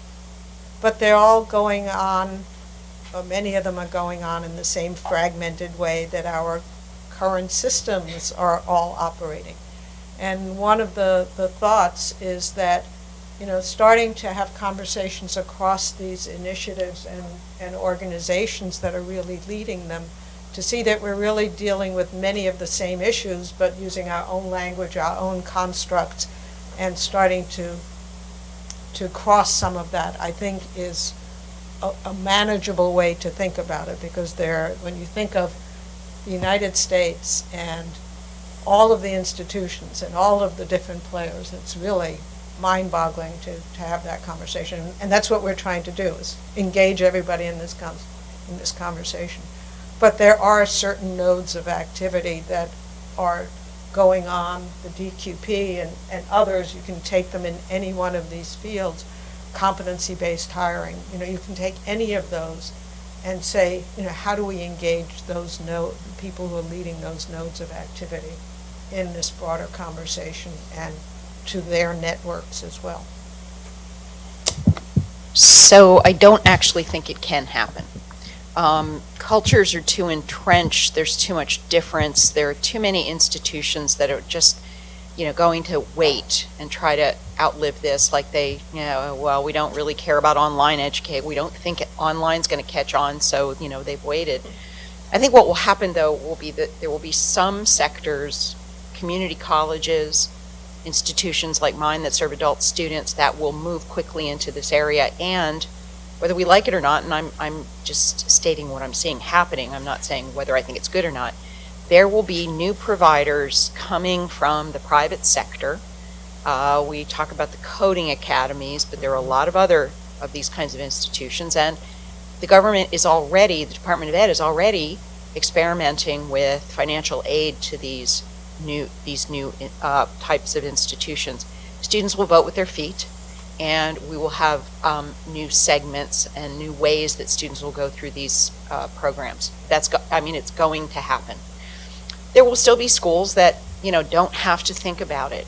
We always love to pick Harvard, so I'll pick Stanford instead, although they're very different. Princeton probably doesn't have to be sitting around thinking about this, because to go to Princeton, it's a signal in and of itself, and you probably are already, you don't even need to go to Princeton if you actually get into Princeton to go off and be successful. So there will be a whole group that don't, but I think other pieces of the higher ed institutions will, and there are some that won't, and they're going to be in trouble. We are going to be seeing some schools shrinking, closing, merging. So that's what I think.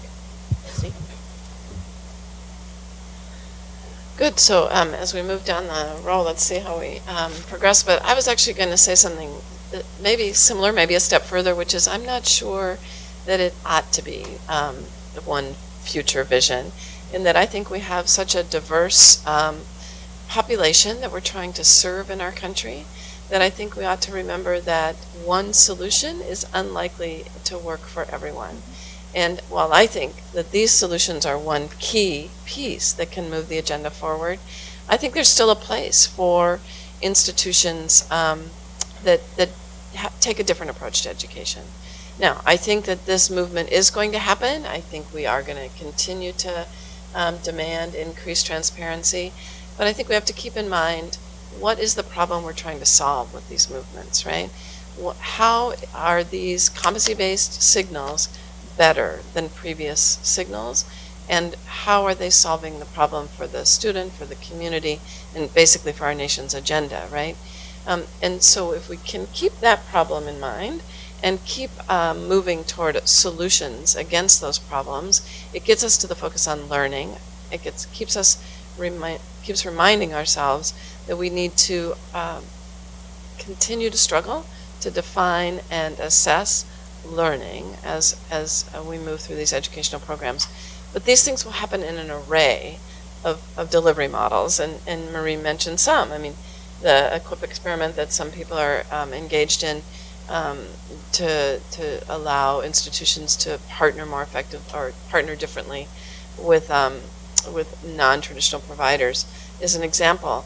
But there are still going to be the small liberal arts schools that are serving sort of as a coming-of-age experience for lots of students, and I would think they would benefit from more transparently defining what those coming-of-age experiences bring to people, but they may or may not feel compelled to do so, and we can't allow that to derail the larger effort as well.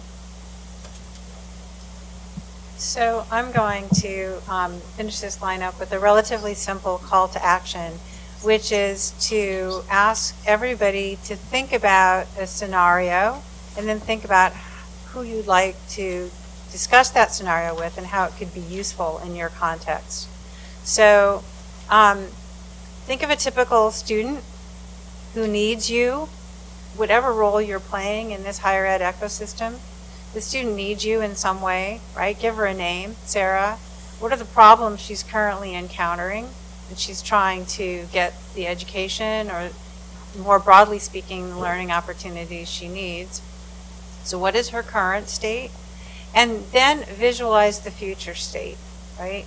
Visualize the future state for Sarah and what your role and your colleague's role can be in terms of getting there. And then think of some simple action item as a place to start between current state and future state. And think of scenarios as a practice that can stimulate dialogue and can help us move forward potentially in getting to bigger visions by thinking through in a concrete way some of these smaller things. Well, thank you to all of our panelists. I'm sorry, I've got a frog in my throat. To all of our panelists for their responses to all of the questions that I've posed. And now I'd like to start taking questions from the audience, both in the room and from our broadcast audience. So questions from the audience first. Yes. Yes, please do. That would be helpful. If you are in the room, it would be helpful if you use the mic. Thank you. My question is, to get to your level of transparency and comparability, how do we sidestep not going to a nationally normed exam, which the higher education institutions will fight tooth and nail to give the thing that people want?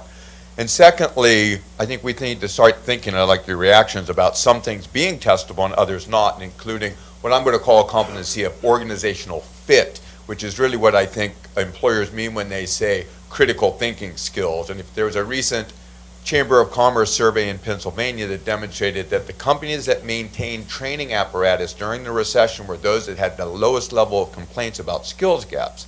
So it's really worse than the pornography problem, right? You don't even know it if you see it, with going back to the Supreme Court. Right? And so how do we deal, first with that national normed exam? Do you agree with it or disagree with it? And then how do we get to this? Because we have a faculty reputation effect. Johnny does a bad job, Sally does a good job. That's not how we're going to run a national system, but thank you. Well, we start right off the bat in the white paper saying that we don't think a top-down or standardized approach will work or is a viable answer, and I'm sure others can comment on that in other ways. Can you say why?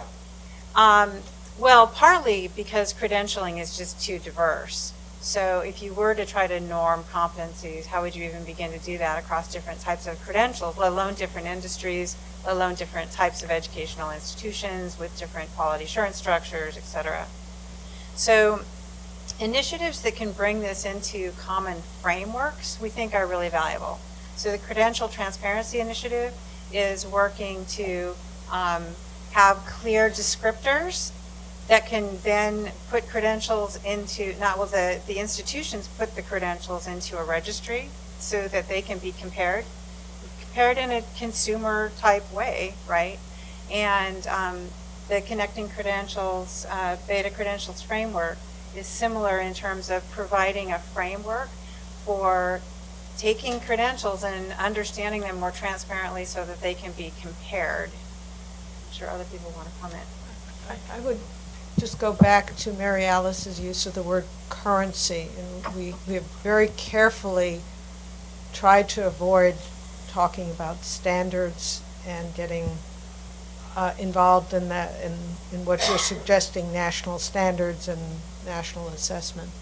But if you think of the term currency and you think of use of credit cards, for example, the United States has one currency, Canada has another, Europe has the euro, Japan has the yen, but yet you can go anywhere in the world and use your credit card because there's a system, because there's transparency and there are connections and quality assurance mechanisms in that system. So everybody still has their own currency, but we have ways of equating them and understanding what they are. And regulations and quality assurance are dealt with in a very decentralized way.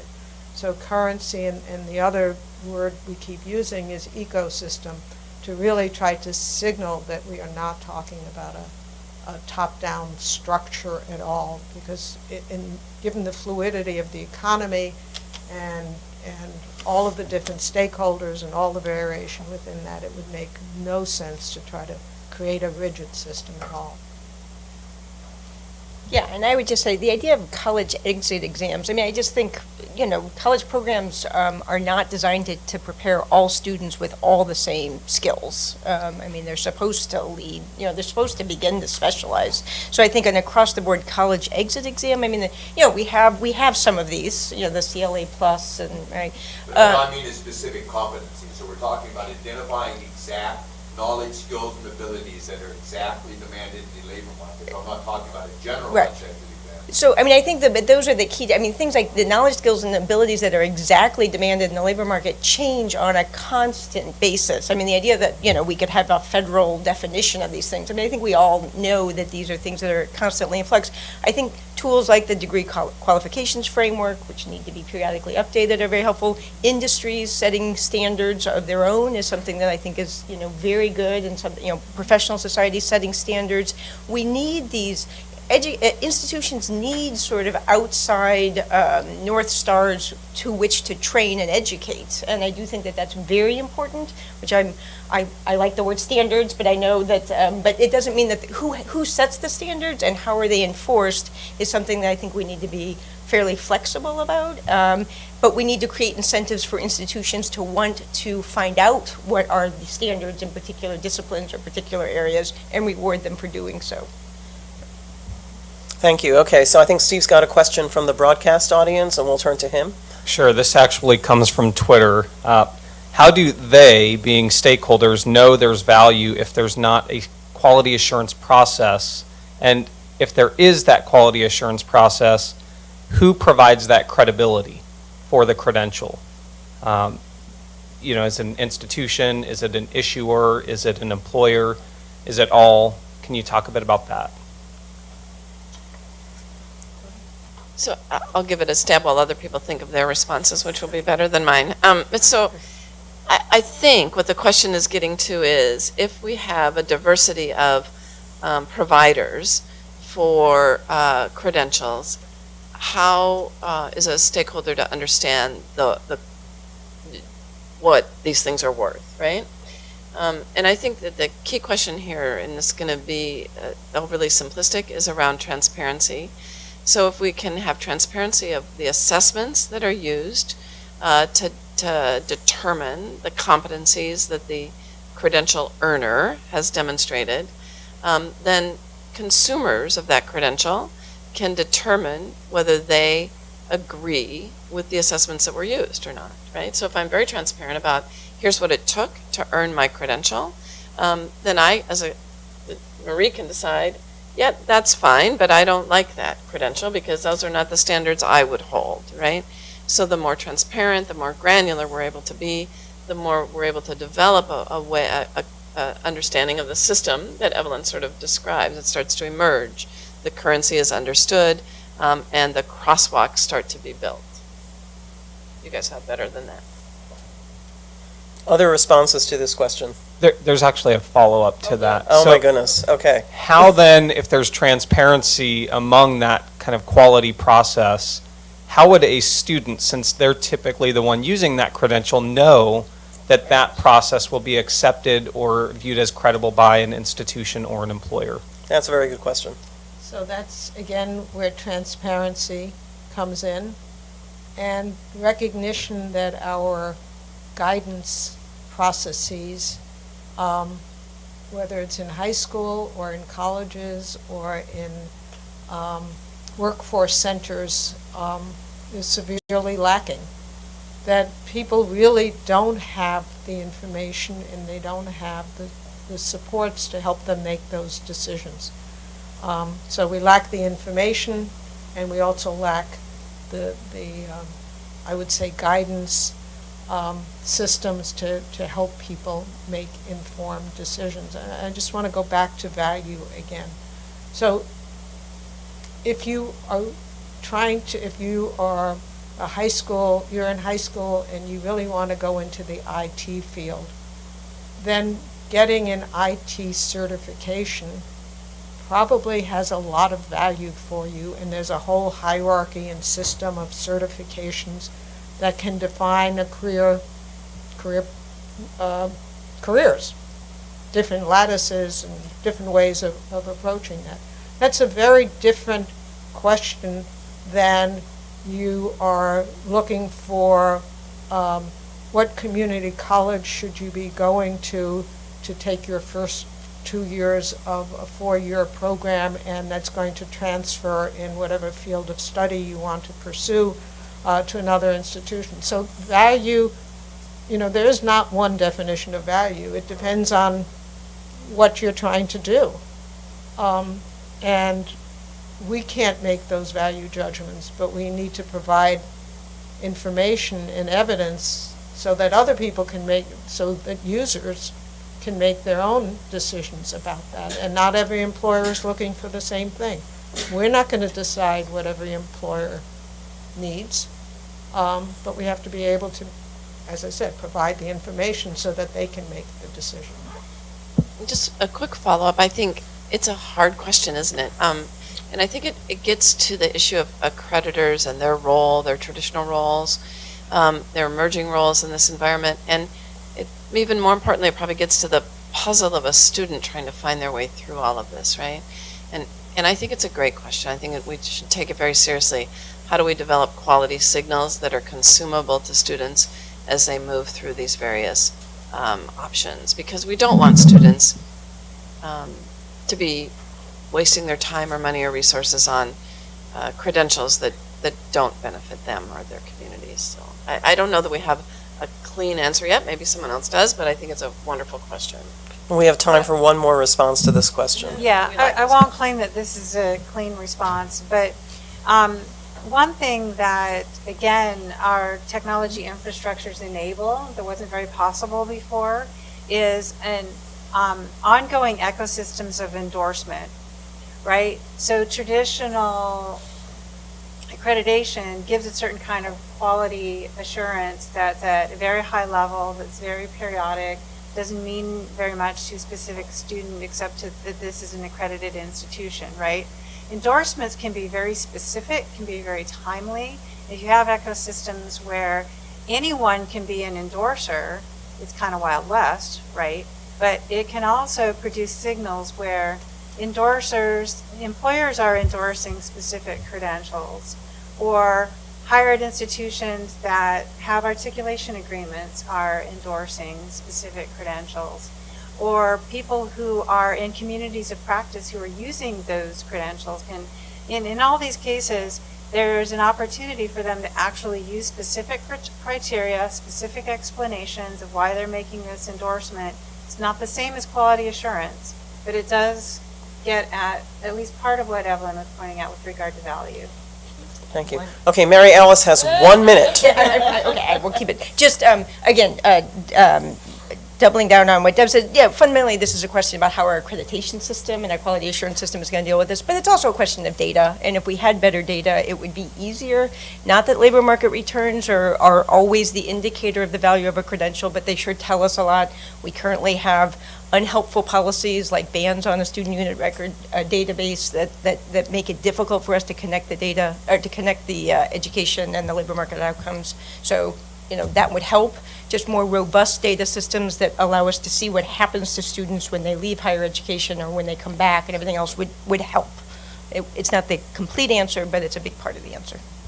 Well, I want to thank our panelists, and I'm sorry that we don't have time for more questions at this time, but we will find a way to invite you to submit further questions, whether you're sitting here in the room or whether you are part of our broadcast audience or following this event via Twitter, and we will make that public.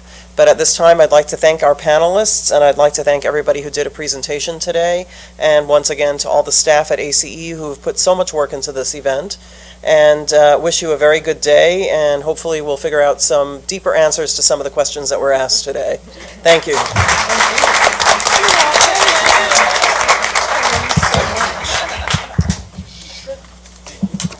Yeah, thank you. Thank you. Did you get a sense of how many people?